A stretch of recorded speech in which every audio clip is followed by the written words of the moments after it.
E a B12? Bem simples. Sim, você pode morrer de deficiência de B12 e não brinca com... Dá uma de vegetariano, né? Com essa Doutor Eduardo Coraça, nutricionista vegano frugívoro. Realmente um nutriente extremamente importante, só que ele se torna um pouco menos importante quando você entende que a deficiência de B12 pode realmente levar até 10 anos para se tornar num estágio clínico, ou seja, é um nutriente extremamente armazenável, diferente dos outros. Vitamina C, você precisa de todo dia, todas as hidrossolúveis, tirando a B12, você precisa de muito frequente. Então, quanto tempo a gente tem para falar? 10 minutos? Ou 1 minuto? Vai falando. A vitamina B12 é a única vitamina diferente em termos das hidrossolúveis. Ela sim é armazenável e geralmente uma pessoa para ficar deficiente de B12, depois de realmente cortar todo o consumo, tende a ser 3 anos, às vezes 5 anos, tem casos de 7, tem casos de eu, por exemplo, levei 11 anos para começar a ter sintomas subclínicos, né? Ou seja, aquela coisa bem pequenininha que aparece aqui e ali, até realmente levar para o 12º ano, que eu fiquei realmente baixo de B12. E aí, eis a grande questão. Sim, você tem que suplementar. E o ideal é, se você estiver vegano, tá fazendo ali uma vez por ano exames de sangue para ver como está a sua B12. Entretanto, o que muita gente não sabe hoje em dia é que muito onívoro, mesmo comendo bastante carne, está deficiente de B12. Isso é um fato. Acho que 47% da população, né, que sofre deficiência de B12 é onívora, né? Então, assim, não é uma questão só do vegetariano ou do vegano. Entretanto, o que você tem que entender é que hoje em dia até o gado é suplementado com B12. Ou seja, os animais também têm deficiência de B12 e são suplementados. Então, quando você está comendo carne, você está comendo um suplemento... Nem sempre você está comendo a B12 original da vaca, mas sim, às vezes, o suplemento de B12 que ela tomou. Porque era da terra, né? É da natureza, né? A B12 é produzida por micro-organismos, por bactérias no solo. Então, hoje em dia, tem várias questões que a gente pode considerar que podem estar originando dessa deficiência de B12. Por exemplo... Agrotóxico. Então, quando eu tive a deficiência de B12, eu fiz vários vídeos pro meu canal mostrando. Tem várias coisas a se questionar. Eu também já tive deficiência, tá? Então, o primeiro parâmetro é, sim, o solo está deficiente, porque os solos hoje em dia são muito pobres. Por quê? Várias questões agriculturais, de monoculturas, de agrotóxico, de realmente não ter uma devolução ao solo, porque na natureza, tudo que sai, volta, tudo que sai, volta. Ou seja, a planta dá uma fruta, o animal vai, come, a casca fica ali no solo, os nutrientes voltam para o solo. A planta dá a fruta, o animal vai, come, defeca no solo e não na água. Esse solo vira um solo rico em bactérias, rico em nutrientes e a planta cresce. Entende? É bem simples a coisa. São várias questões agriculturais que a gente realmente, hoje em dia, a gente só defeca na água, a prática agricultural é baseada em agrotóxico, é baseada em várias coisas que matam a microvida do ambiente e mantém só mais ou menos a vida, né? Então, a gente não sabe alegar exatamente por que da deficiência de B12 na Idade Moderna. Uma das questões por exemplo, a água é sanitarizada, ou seja, nossa água é higienizada com cloro, com flúor, né? Ou seja, ela é limpa. Isso é uma coisa boa, que a água fica pura, entretanto, mata também qualquer tipo de micro-organismo benéfico que tinha ali. Então, isso é uma possível questão também que a gente está sofrendo mais de deficiência de B12. Mas, realmente, a gente não sabe por quê e, sinceramente, o estilo de vida também tem a ver. Remédios como o omeprazol causam deficiência de B12. Remédios como metformina, que é um remédio para diabético, também a longo prazo induzem deficiência de B12. Então, várias coisas que mexem com o processo nutricional do organismo mexem com a absorção da B12 e, portanto, vão levar a uma deficiência. Então, assim, não é uma questão só de vegetarianos e veganos.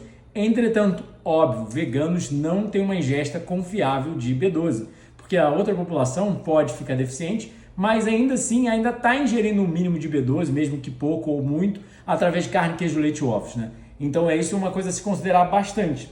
Sim, se você virou vegano, óbvio, geralmente... Obrigação. É obrigação você ficar atento na B12. Mas, ainda assim, tende a ser uma coisa a longo prazo. Você ficou deficiente em quantos anos depois de virar vegano? Eu fiquei faz uns 5 anos e eu já parei de comer carne faz 32. Mas eu ainda era ovo-lacto vegetariano. Mas mesmo Só assim... que me deu sintoma de depressão. Mas levou 7 anos. Síndrome do pânico, depois de vegano. E aí você começou a suplementar? Aí eu tive que ir num endocrinologista, ele fez uma suplementação altíssima. Foi acima de 1000 os níveis, né? que ele falou, inclusive, que o termo média vem de medíocre. Então, se você está na média, que é o 500, 600 ali de nível de B12, você está na mediocridade. Ele falou que os níveis são acima de 1000. Você também acredita nessa hipótese? Não temos dados científicos para embasar isso. A gente tem dados científicos para embasar que acima de 490 você não tem alteração nos outros biomarcadores que são mais fidedignos para a B12 do que a B12 sérica em si. Porque a B12 sérica não é o que tem dentro da célula. A gente chama o exame ideal seria a holotranscobalamina, na verdade. Eita, porra. Mas a gente não tem esse exame disponível ao público. Você não pode chegar num laboratório e fazer a holotranscobalamina. Né? Você só pode fazer a B12 sérica, ácido metilmalônico e homocisteína. E a homocisteína é um exame de quase R$300. O ácido metilmalônico é um exame de R$600. Aí, ao invés de botar o paciente para gastar R$1.000 em 2 exames de B12, que são mais confiáveis, a gente só faz o exame de B12 sérico e, dando acima de 490, a gente sabe que isso é um ponto de corte para não existir alterações em homocisteína e ácido metilmalônico. Então, para você economizar dinheiro e ser mais simplista, ser mais garantido, a gente só faz B12 mesmo e faz questão do paciente estar acima de 490. Entendi. Já tá bom já, né? Já tá bom demais. A nível científico, acima de 900, você já começa a ver uma espinha, você já começa a ver algumas alterações também, né? Então, assim, nutrição não é matemática. Não é. Ou seja, tem gente que absorve melhor a B12 do que outras pessoas. Então, nutrição e biologia não é matemática. Então, não pense que mais é melhor. No mundo da nutrição, a gente quer a quantidade ideal. Ferro em excesso causa maior aterosclerose, doença cardiovascular, câncer, diabetes. Ferrugem. Exato, é um oxidante. Entende? E a assimilação? Eu ouvi falar que ela assimila no estômago e ela estoca no fígado. Já é a terceira vez que estamos gravando isso. Então, a absorção, na verdade, a absorção é só no intestino delgado. Entretanto, ela começa a ser quebrada da proteína animal, a hidroxicobalamina começa a ser separada através do suco gástrico, ou seja, da acidez gástrica. Então, tem muitos parâmetros a se considerar em relação à absorção da vitamina B12. Entretanto, por exemplo, tem análogos de B12, algas, fermentados, etc. Não tem uma B12 fidedigna, né? Então, por exemplo, isso pode aumentar a sua B12, mas na verdade é uma B12 falsa que está no sangue, está alta, mas está baixa na verdade. Então, assim, as questões da absorção, sim, como você falou, alcoolismo, tabagismo, remédios como omeprazol, remédios como a metformina, todas elas podem prejudicar a absorção de B12 e induzir deficiência de B12 a longo prazo. Então, não é só ingerir o nutriente e absorver o nutriente, como a gente vê muito onívoro sofrendo de deficiência de B12, tá, pessoal? Isso é uma coisa muito importante a se considerar. Não acreditem que é só consumir B12 que você vai ter bons níveis de B12, porque não, tem muito onívoro andando por aí deficiente de B12. Então, mas, entretanto, a maior parte das pessoas não está morrendo de deficiência de B12, elas estão morrendo de doença cardiovascular, câncer, diabetes, que é induzida por uma dieta rica em industrializada, sedentarismo, dormir tarde e muita proteína animal também. Então não é só, eu vou comer muita proteína animal, vou ter B12 e não vai ter nenhum outro problema. Não, a gente sabe que doença cardiovascular, câncer, diabetes é aumentada com o consumo de proteína animal. Frutos e vegetais são inversamente correlacionados a essas doenças. Okinawa, Vilcabamba, todas as zonas azuis têm baixa incidência dessas doenças e comem 4% total calórico de proteína animal. Ou seja, é ínfimo quem consome uma vez a cada 4, 5 dias um pedacinho de peixe desse tamanho, né? De 100 gramas. Ninguém, né? Quase ninguém, né? Quase ninguém. Todo mundo consome 400, 500 gramas, às vezes, de proteína animal por dia. Credo. Que nojo. Porque tem 2 ovos no café da manhã, junto com um presunto ali, aí depois no almoço já vem um bifão, aí depois no lanche da tarde tem um leite, na janta tem um frango na sopa e por aí vai, né? Bem mesmo. Então, fica a seu critério, mas saúde é produzida por vida saudável. Nutrição não é matemática, não é biologia, depende de vários fatores. Então, que são individuais também. Exato, tipo, como eu falei, vitamina, eu já falei umas 3 vezes, como a vitamina D, por exemplo, da frutose, o consumo de frutose industrial prejudica a absorção de vitamina D, café prejudica a absorção de vitamina D. Então muita gente não entende, mas você está tomando um cafezinho e comendo alimentos adoçados com a frutose do milho, né, que tudo hoje em dia é adoçado com frutose do milho porque é mais barato, no final das contas você tem mais propensão à deficiência de vitamina D. Porque tem gente, por exemplo, que fala, mas fulano de tal, lá, meu avô morreu com 150 anos e comia carne, não sei o que lá. Dormia cedo, pegava sol, praticava atividade física, não tinha industrializado até os 50 anos de idade. E sim, é bioestatística, não quer dizer que você vai comer carne e vai morrer cedo. Entretanto, nós sabemos que o consumo de industrializados, o consumo de carne, etc., vai aumentar a sua estatística. Você está querendo... essa galera, ela quer ficar fora da bioestatística, ou seja, tudo aponta para isso.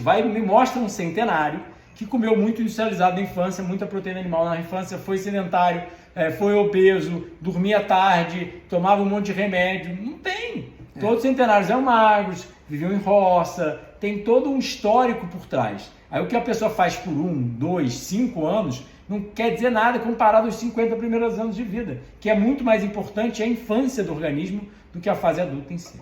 Coraça, níveis de B12. Puta que pariu, já é a terceira vez. Quarta vez que a gente está gravando o vídeo. Não trava, pelo amor de Deus, essa merda de telefone. Agora a gente botou a câmera traseira, parece que trabalha com tecnologia.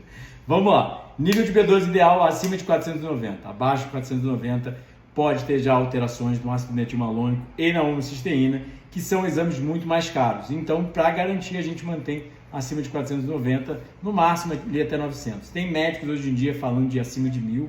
Eu não concordo, não temos evidências clínicas, eu nunca li artigo sobre.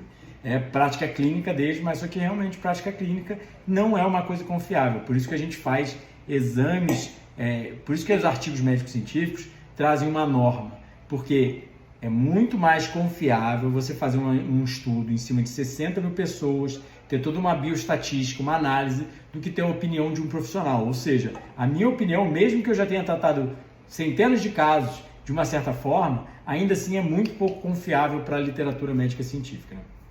Para seguir o Eduardo Coraça nas mídias sociais, você vai... É tudo do Eduardo Coraça? Saúde Frugal? Doutor Coraça ou Saúde Frugal nas 4 principais redes sociais, TikTok, Instagram, YouTube e Kawais. Eduardo Coraça.